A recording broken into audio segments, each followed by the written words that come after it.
దానియేలు దర్శనములు ఈ కార్యక్రమానికి మిమ్మల్ని ఆహ్వానిస్తున్నాము. ఎండి జగన్ వచ్చి ఉన్నారు. ఆయన కొన్ని ప్రశ్నలు అడుగుదాం. Welcome to the program. Praise the Lord. తెలిసిన విషయం తెలియని కోణంలో దానియేలు చాప్టర్ 5లో ఉన్నాం. దానియేలు చదువుతుంటే డిఫరెంట్గా మనం మరో లెవెల్ స్పిరిచువల్గా వెళ్లాలనేది తరచుగా వస్తుంది. అయితే ఇందులో పలు హిస్టారికల్ ఫ్యాక్ట్స్ ఉన్నాయి, పలు స్పిరిచువల్ ఫ్యాక్ట్స్, పలు క్యారెక్టర్స్కు సంబంధించిన విషయాలున్నాయి. ఈ డానియల్ చాప్టర్ 5 అయితే ఒక టర్నింగ్ పాయింట్గా ఉంది. హిస్టారికల్లీ పలు విషయాలు మనం నేర్చుకోబోతున్నాం. ఈ నమోదులో కొత్తగా తెలియని కోణంలో మనం ఏం నేర్చుకోబోతున్నాం? ఇప్పుడు మీ ప్రశ్నలు ఒక్కొక్కటినూ క్రొత్త పరిమాణానికే వెళుతూ ఉంది. అనేక మంది నాతో మాట్లాడిన కొంతమంది చెప్పినటువంటి విషయం, ఈ క్వశ్చన్ అడగడం అంతా ముందుగానే ప్రిపేర్ చేస్తారా, ఆయన ఇలాగంతా చెప్పమని మీరు ముందుగానే అడుగుతారా అని అడిగారు. నేను చెప్పాను, మేము దీని గురించి ఏది కూడా డిస్కస్ చేయము, స్పాట్లోకి వెళ్ళి 5 నిమిషాలు మాట్లాడడం సరి. ఎందుకని అడిగితే, మంచి ప్రశ్నలు అడిగితేనే దానికి మంచి సమాధానం ఇవ్వడానికి అవకాశాలు ఉంటాయి. అదే సమయంలో బాగా కష్టంగా అడిగితే దానికి బదులు చెప్పడం కూడా కష్టంగానే ఉంటుంది. ఇంకొకటి, ప్రేక్షకుల మనసులో ఏముందో అది అడగాలి. ఎందుకంటే నా మనసులో ఉండేదే ప్రేక్షకుల మనసులో ఉంటుంది అనే థాట్లోనే వెళుతోంది. అది కూడా ఒక విధానంగా చూస్తే, బైబిల్ తీసుకున్నట్టయితే ప్రశ్న అడిగించేది కూడా ఆత్మదేవుడే. పలు సందర్భాల్లో యేసయ్య దగ్గర అడుగుతారు, మీ రాకడకు లోక అంతమునకు గుర్తులేంటి? అంత నాలెడ్జబుల్ ప్రశ్న అంతకుముందు వారెవరూ అడిగి ఉండరు. ఇంకా చెప్పాలంటే మరి ఈయనగా చెప్పి ఉంటే కూడా విని ఉండరు. నిన్ను చెప్పాను కదా, మీకు అర్థం కాలేదా అని అడుగుతాడు. కాని ఆ ఒక్క ప్రశ్న వారు అడగక ఉండుంటే సెకండ్ కమింగ్ అయిన ఒక 20% ప్రాఫెసీ మనకి దొరకకుండా పోయేది. ఆ ప్రశ్నే ఇన్ని సమాధానాలకు ఒక ముఖ్యమైన విషయం. అటువంటి ప్రశ్నలు చాలా అవసరం. అదేలాగా మీరు చెప్పినట్లు guided by the Holy Spirit అన్నప్పుడు అవును, టర్నింగ్ పాయింట్ చక్కగా ఉంటుంది. మరి వాటిని బట్టియే ఒక గొప్ప కూటానికి దేవుడొచ్చి సీక్రెట్స్ రివీల్ చేసిస్తున్నాడు. అదొక పెద్ద విషయం. ఈ కార్యక్రమంలో చాప్టర్ 5 ముఖ్యమైన హిస్టారికల్ టర్నింగ్ పాయింట్గా ఉంది అనే విషయం నమోదవుతోంది. దీన్ని ఎలా అర్థం చేసుకోవాలి? ఇప్పుడు ఈ 12 అధ్యాయాల్లో డానియేలు వచ్చి దాదాపుగా ఒక 3 జనరేషన్ లేక 3 గవర్నమెంట్లు చూస్తున్నాడు. 3 ప్రభుత్వాలు చూస్తున్నాడు. అంటే అతడు అంతకుముందు ఇస్రాయెల్ గవర్నమెంట్లో ఉండాడు. అక్కడి నుండే బాబిలోన్ గవర్నమెంట్కి వస్తున్నాడు. బాబిలోన్ గవర్నమెంట్కి వచ్చిన తర్వాత కోరహు మెడో పెర్షియన్ గవర్నమెంట్కి వస్తున్నాడు. ఆ 70 years తర్వాత. అందుకనే అరామిక్లో హిబ్రోలో రాయబడింది. అవును, 2 మిక్స్ అయి రాయబడుతుంది. ఇది ఓ వ్యత్యాసంగా ఉంది. అదే ఇప్పుడు మనం చెప్తాం. ఇప్పుడు రెవల్యూషన్లో చూసినట్లయితే ప్రకటన గ్రంథము 100% గ్రీక్లో రాయబడింది. అందువల్ల దానిని అక్సెప్ట్ చేయడానికి వారు ఆలోచించారు.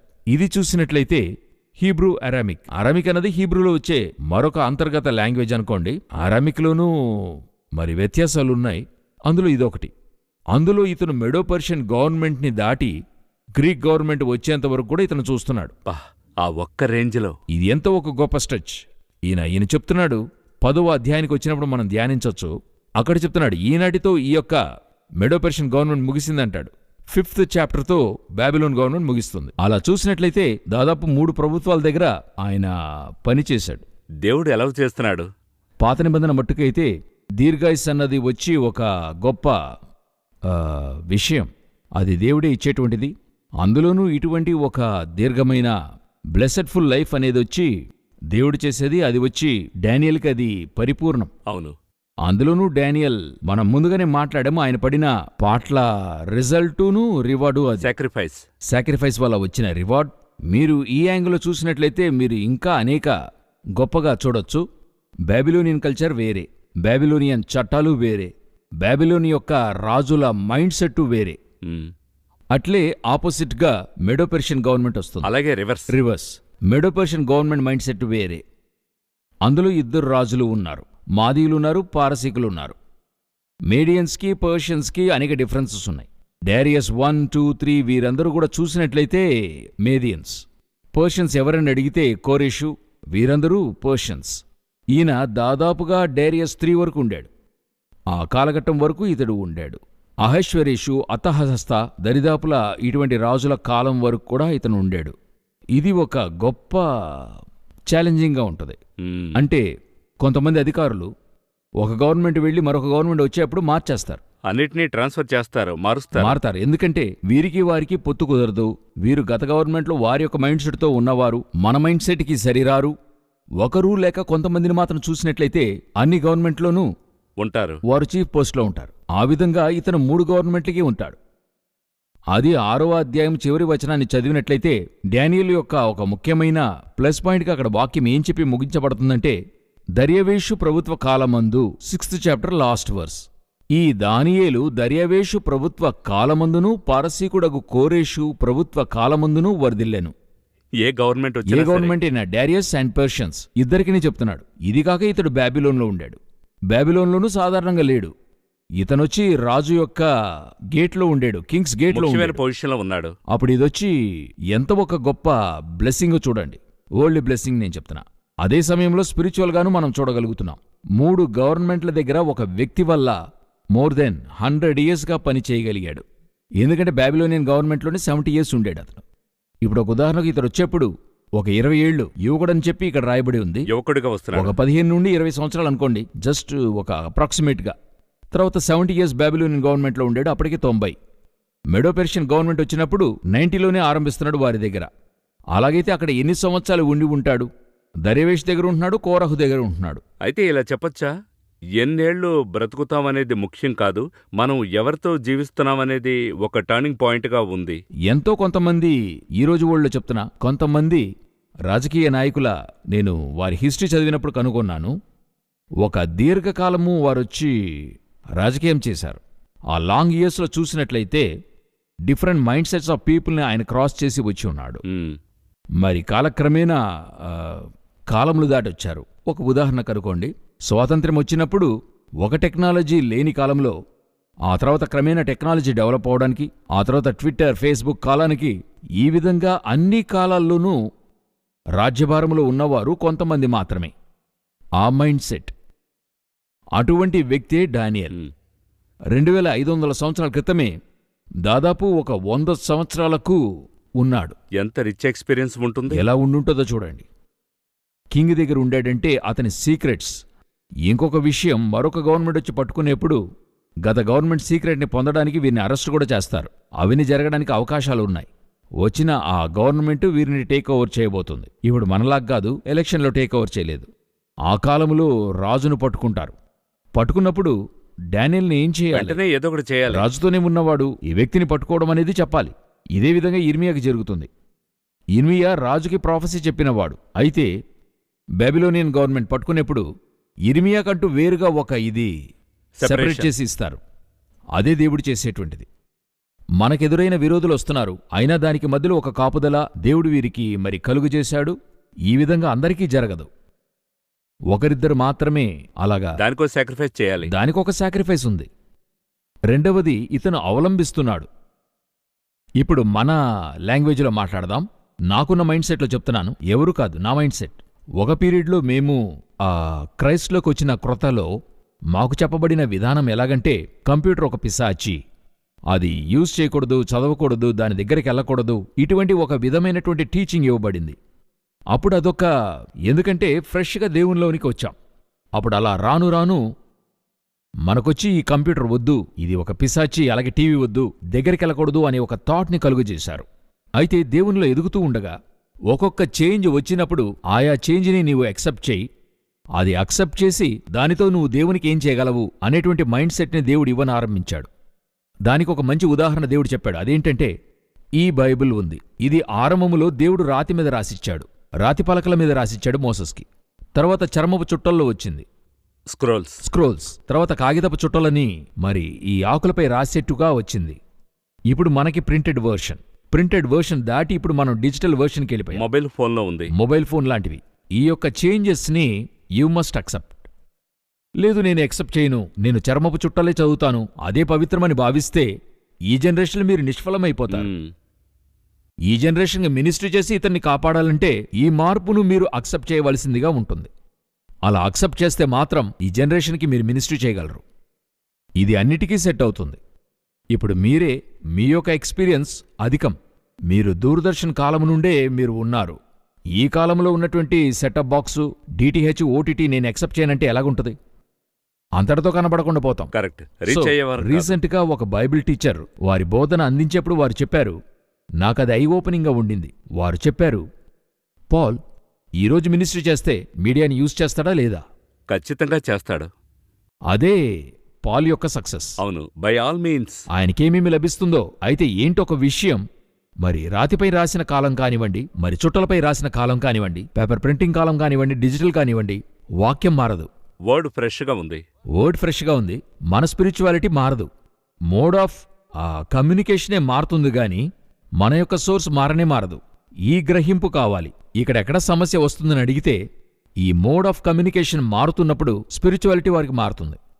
అది అక్సెప్ట్ చేయాలి. అప్పుడే అది కాదు. స్పిరిచువాలిటీలో ఎటువంటి కాంప్రమైజ్ కూడా లేదు. అదియే డానియల్. ఇప్పుడు ఈ డానియల్లో ఈ 5th చాప్టర్లోకి వెళుతున్నప్పుడు ఓవరాల్గా అనేక విషయాలున్నాయి. ఇందులో డానియల్ దగ్గర ఉన్న ఒక కామన్ అయిన విషయం ఏంటని చూస్తే, రాజు యొక్క భోజనము వద్దంటున్నాడు. అవును, 1st చాప్టర్లో రాజు తినే భోజనం మాకొద్దు, తిరస్కరించాడు. ధైర్యంగా చెప్తున్నాడు. అక్కడ భోజనమే వద్దన్నాడు. ఇక్కడ 5వ అధ్యాయంలో అది ఎందుకని తర్వాత చూద్దాం. ఆ స్థలములో రాజు బహుమతి ఇస్తున్నాడు.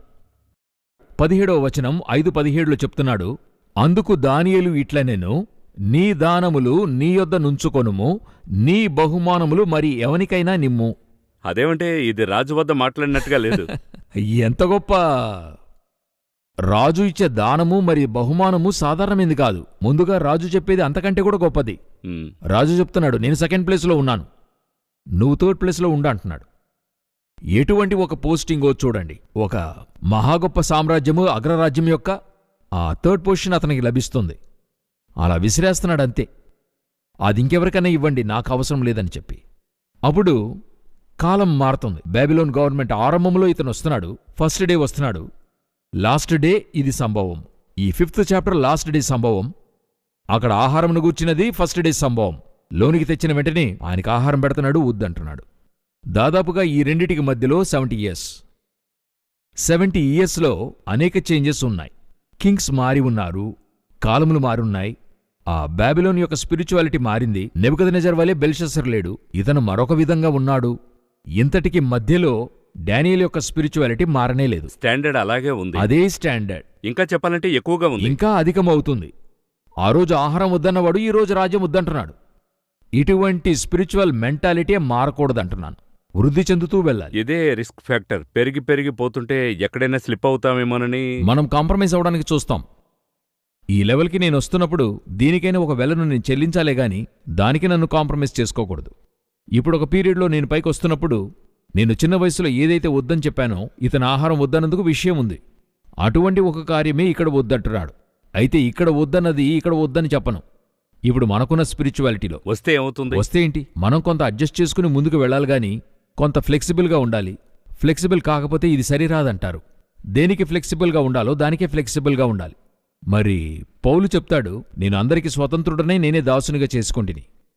ఫ్లెక్సిబిలిటీ గురించి మాట్లాడుతున్నాడు. కాని అదే పౌలు ఇదే వాక్యం అన్నప్పుడు నో కాంప్రమైజ్, తిట్టడానికి రెడీ అవుతున్నాడు. యేసుక్రీస్తు వంటి ఒక ఫ్లెక్సిబుల్ అయిన గాడ్ని మీరు ఎలా చూస్తారు? ఆయన ఎంతకెంతకు హెచ్చింపబడ్డాడో అంతగా తగ్గించుకున్నట్టుగా ఉంది. ఆ తువ్వాలను కట్టుకుని పరిచారకునిలా శిష్యుల పాదాలకు అడిగాడు. అయితే వాక్యం వచ్చినప్పుడు నో కాంప్రమైజ్. అక్రమం చేసేవారలారా అనడానికి రెడీగా ఉన్నాడు. ఏదైనా ఫేస్ చేయడానికి రెడీగా ఉన్నాడు. ఏది ఫేస్ చేయాలన్నా రెడీగా ఉన్నాడు. ఈ యొక్క స్పిరిచువల్ క్వాలిటీనే వృద్ధిని కలుగు చేస్తుంది. ఈరోజు ఫార్ములాని వీరు తప్పుగా అర్థం చేసుకుంటున్నారు. లోకముతో కలిసి జీవించు, మనం ఇలాగ ఫ్లెక్సిబుల్గా ఉంటేనే సరిరాగలమని చెప్తున్నారు కదా, అది లోకానికి వర్తిస్తుంది, స్పిరిచువల్కి వర్తించదు. స్పిరిచువాలిటీలో మీరు వృద్ధి అయ్యే కొద్దీ మీరు చేసే ఈ సాక్రిఫైస్ అధికమవుతుంది. అయితే దొరికే రివార్డు అధికమవుతూ వెళ్తుంది. ఇది యూజువల్గా జరుగుతుంది, చెప్తే అర్థమవుతుంది అనుకుంటాను.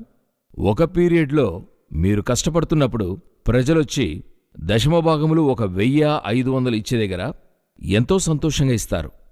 దేవునికి నేను ముందుగా ఇస్తున్నానని కవర్ తీసి పెడతారు. దేవుడు వీరిని బ్లెస్ చేస్తూ ఉండగా ఇదే దశమభాగ కానుక ఒక 10 సంవత్సరాల తర్వాత 10,000 ఇచ్చేదిగా ఉంటుంది. ఆనాటికి 10,000 రూపాయలా అనేటువంటి థాట్ వస్తుంది. వెంటనే అది ఎందుకు మనం వేరు చేయకూడదు, అక్కడెందుకు ఇవ్వకూడదు, ఇక్కడెందుకు ఇవ్వకూడదు, థాట్ మారి వెళుతూ ఉంటుంది. ఎందుకు ఆనాడు ఇది తోచలేదు? ఆనాడున్న స్పిరిచువాలిటీని బట్టి దేవుడు ఇంతగా హెచ్చించాడు. ఈరోజు అదే స్ట్రాంగ్, అదే స్పిరిచువాలిటీ. అలాగుంటే దేవుడు ఇంకా హెచ్చిస్తాడు. ఈరోజు మనకి 10,000 వెళ్ళిపోతుంది అనుకోకూడదు. నేను ఆనాడు తీసుకున్న ప్రతిష్ట నేను అలాగే చేస్తాను అంతే. అది కూడా దాటి దేవుడు మిమ్మల్ని ఆశీర్వదిస్తాడు. ఇదే డానియేల్ దగ్గర ఉన్న ప్లస్ పాయింట్. 70 సంవత్సరాల్లో తన యొక్క స్పిరిచువాలిటీ పెరిగిందే గాని తగ్గలేదు. సో దానియేలును చూస్తే తరచుగా ఆ స్పిరిచువల్ అన్కాంప్రమైజ్డ్ ఒక స్టాండర్డ్ తీర్మానం తీసుకుంటున్నాడు. తద్వారా దేవుని యొద్దకు చేరడం మాత్రమే కాదు, పలు రెవల్యూషన్స్ని ఇంటర్ప్రెట్ చేయడమే కాకుండా ఒక గ్లోబల్గా, ఒక హిస్టారికల్, ఒక టర్నింగ్ పాయింట్లో ఒక క్యారెక్టర్గా ఉన్నాడు. తరచు మనం 2000 సంవత్సరాల తర్వాత మాట్లాడుకుంటున్నాం కదా, ఇది తలుచుకుంటేనే ఎంతవరకు ఆ క్యారెక్టర్ని మనం అండర్స్టాండ్ చేసుకోవాలనే విషయం చాలా స్పష్టంగా ఉంది. ఇప్పుడు మాట్లాడేప్పుడు జ్ఞాపకానికి వచ్చింది చెప్తాను. మీరుండేటువంటి కాలములో మీరెంత స్పిరిచువాలిటీగా ఉంటారో ఆ స్పిరిచువాలిటీ యొక్క కొలతకు తగినట్టుగానే మీ మినిస్ట్రీ యొక్క లైఫ్. ఇప్పుడు డానియేల్ యొక్క స్పిరిచువాలిటీ ఎంత సాక్రిఫైస్గా ఉంటే గాని ఆయన మినిస్ట్రీ 2500 సంవత్సరాలుగా జరుగుతుంది. పౌలు యొక్క సాక్రిఫైస్ స్పిరిచువాలిటీ ఎంత స్ట్రాంగ్గా ఉంటే 2000 సంవత్సరాలుగా ఆయన మినిస్ట్రీ జరుగుతుంది. ఎందుకు కొంతమందిది వారి కాలంతోనే ముగిసిపోతుంది? ఇదే మనం ఆలోచించాల్సిన ఒక విషయం. ఆ రోజు ఆయన చేసిన సాక్రిఫైజు, ఆయన చెల్లించిన వెల, ఆయన స్పిరిచువాలిటీ స్టాండర్డ్ అంత స్ట్రాంగ్గా ఉండడం వల్ల అటువంటి స్ట్రాంగ్. ఇప్పుడు కొన్ని చెట్లను చెప్తారు చూడండి, 1000 ఏండ్లు ఉండిన చెట్టు అంత లోతుగా వేర్లు పారుంటాయి, అంత లోతుగా డెప్త్లోకి వెళ్ళుంటాయి. అంత డెప్త్లోకి వెళ్తే అంతకాలం నిలిచి ఉంటుంది. అంత లోతుకి వేరు వెళ్ళని చెట్టు గాలికి ప్రవాహానికి కొట్టుకుని పోతుంది. ఇప్పుడు ఏదైనా బొటానికల్ గార్డెన్కి వెళతాం, కొన్ని చెట్లు 150 సంవత్సరాలుంటాయి, కానీ ఆ చెట్టు సైజు చూడండి, దాని వేరు చూడండి, అంత లోతుకి వెళ్ళుంటుంది.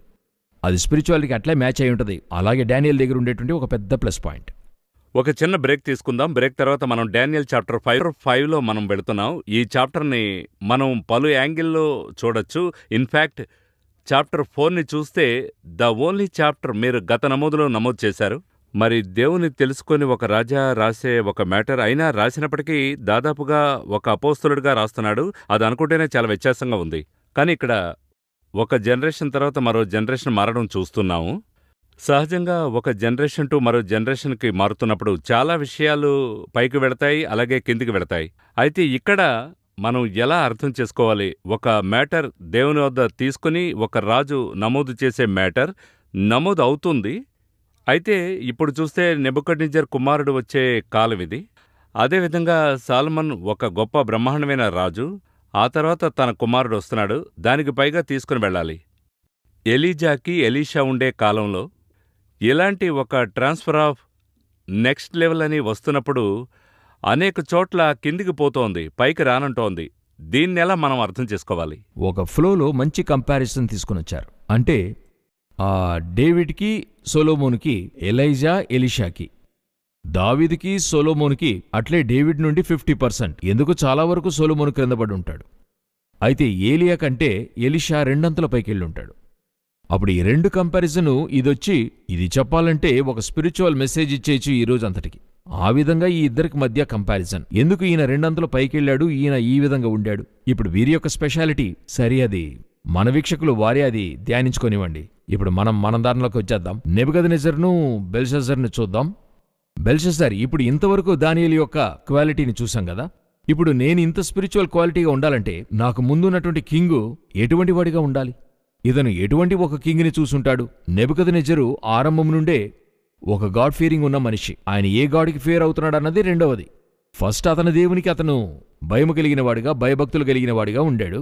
దాని పరిణామంగా దేవుని ఆలయం నుండి తీసుకొచ్చిన పాత్రలకు ఘనతనిచ్చాడు.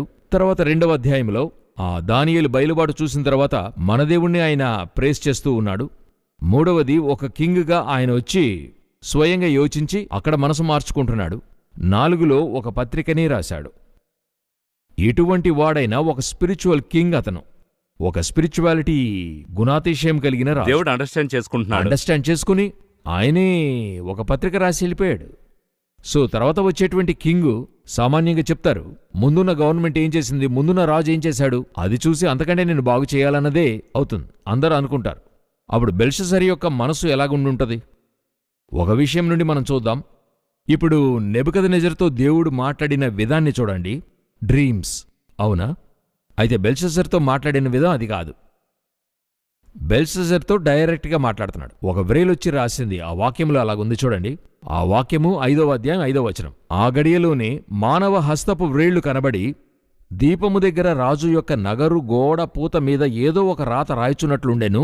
రాజు ఆ హస్తము రాయుట చూడగా, విషన్ నాట్ డ్రీమ్, చూస్తున్నాడు, లైవ్గా చూస్తున్నాడు.